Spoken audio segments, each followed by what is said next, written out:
raha malala fa misy zavatra tsara toy izao dia tsy maintsy tohanina zay manohana rehefa tsara ny zavatra atao. Carte de prestige.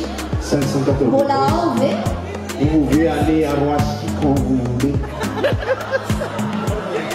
Même sans raison.